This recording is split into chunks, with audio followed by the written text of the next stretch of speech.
नमस्कार दोस्तों। आज अपन इस वीडियो में बात करेंगे परमेथेरिन लोशन के बारे में।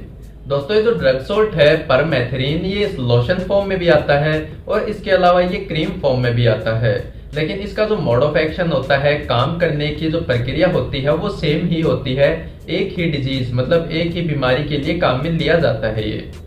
दोस्तों ये जो परमेथेरिन लोशन या फिर क्रीम जो होता है, ये एक प्रकार से एंटी पैरासाइटिक मेडिकेशन की तरह काम करता है। एक्चुअली होता क्या है, कुछ पैरासाइट्स होते हैं, कुछ माइक्रो ऑर्गेनिज्म होते हैं जिनको पैरासाइट्स बोला जाता है। तो वो अपनी स्किन पे प्रेजेंट रहते हैं, जिनको माइट्स के नाम से भी जाना जाता है। तो दोस्तों वो माइट्स होते हैं, वो स्किन को इरिटेशन करने लग जाते हैं, जिसकी वजह से स्किन पे रेडनेस आने लग जाती है, पेन स्वेलिंग होने लग जाती है।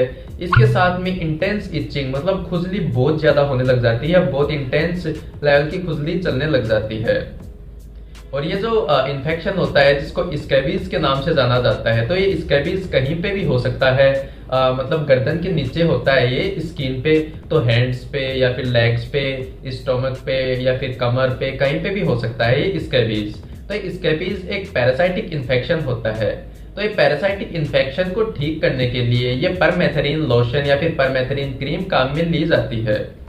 दोस्तों ये जो परमेथेरिन जो होता है, ये एक प्रकार से एंटी पैरासाइटिक होता है। तो जो वो स्कैबीज में मतलब जो माइट्स होते हैं उनको किल कर देता है, ये मार देता है, जिससे धीरे धीरे इन्फेक्शन ठीक होने लग जाता है।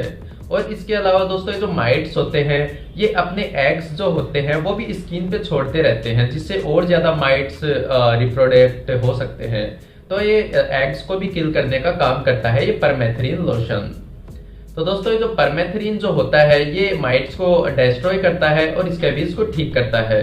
दोस्तों इसको लगाने का तरीका देखते हैं अपन। दोस्तों इसको हमेशा गर्दन के नीचे ही लगाना चाहिए, कभी भी इसको फेस पे या फिर आईज के आसपास या फिर माउथ पे, नोज पे, यहाँ पे नहीं लगाना चाहिए कभी भी। इसको हमेशा नेक एरिया से नीचे ही लगाना चाहिए। तो दोस्तों इसको लगाने से पहले जैसे आप पूरी बॉडी को वॉश कर लें, एकदम शावर ले लें एक बार, जिससे पूरी बॉडी वॉश हो जाए। और उसके बाद में आप पूरी बॉडी को ड्राई होने दें। और ड्राई होने के बाद में जो लोशन होता है या क्रीम होती है उस अफेक्टेड पार्ट पे अप्लाई करें जहां पे स्कैबीज इन्फेक्शन हो रहा है, पैरासाइटिक इन्फेक्शन हो रहा है।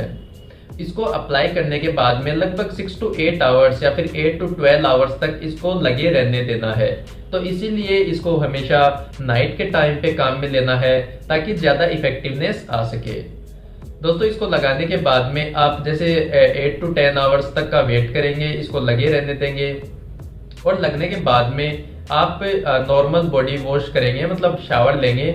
उस टाइम पे आप बॉडी पे कोई भी सोप या फिर शैम्पू वगैरह अप्लाई नहीं करें, नॉर्मल वाटर से वॉश करना है बॉडी को।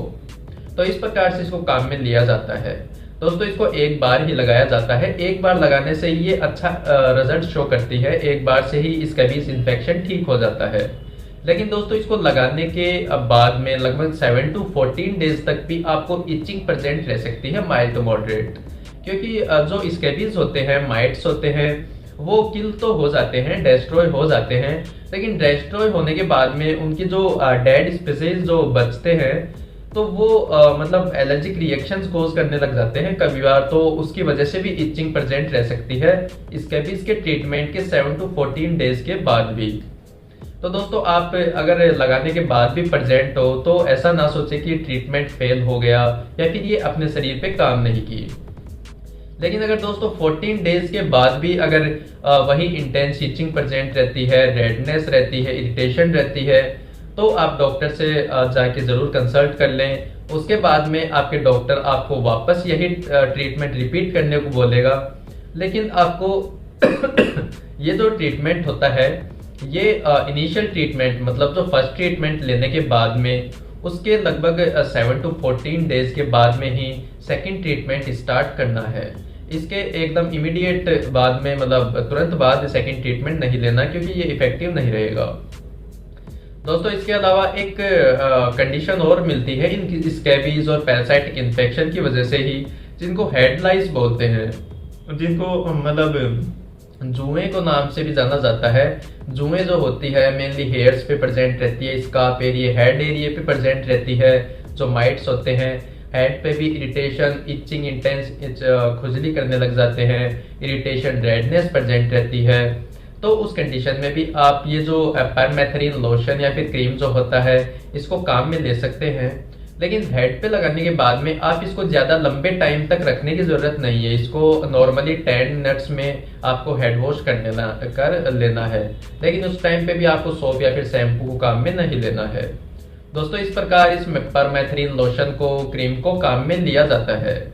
दोस्तों ये जो परमेथरिन लोशन होता है इसके अगर अपन साइड इफेक्ट्स या फिर दुष्प्रभाव की अगर अपन बात करें तो इसके दुष्प्रभाव देखे जा सकते हैं। जैसे लगाई हुई जगह पे टिंगलिंग सेंसेशंस जैसे आते हैं, स्टिंगिंग जैसे पिन चुभती है स्किन पे, उस तरीके सेंसेशंस आ सकते हैं।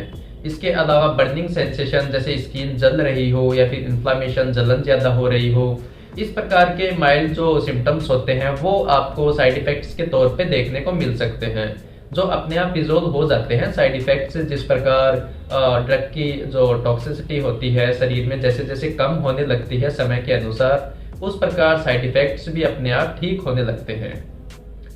दोस्तों अगर कोई लेडीज है जो प्रेग्नेंट स्टेज में है या फिर लैक्टेटिंग मतलब बच्चे को दूध पिलाने वाली स्टेज में है, या फिर कोई पर्सन है जिसके काफी लंबे समय से लीवर सिरोसिस या फिर लीवर फेलियर की कंडीशन हो, किडनी फेलियर की कंडीशन हो, तो उनको ये दवा बहुत ज्यादा सावधानियों के साथ में, बहुत ज्यादा प्रिकॉशंस के साथ में ही काम में लेनी है, वरना साइड इफेक्ट्स या फिर टेराटोजेनिक इफेक्ट्स आने के चांसेस बहुत ज्यादा रहते हैं।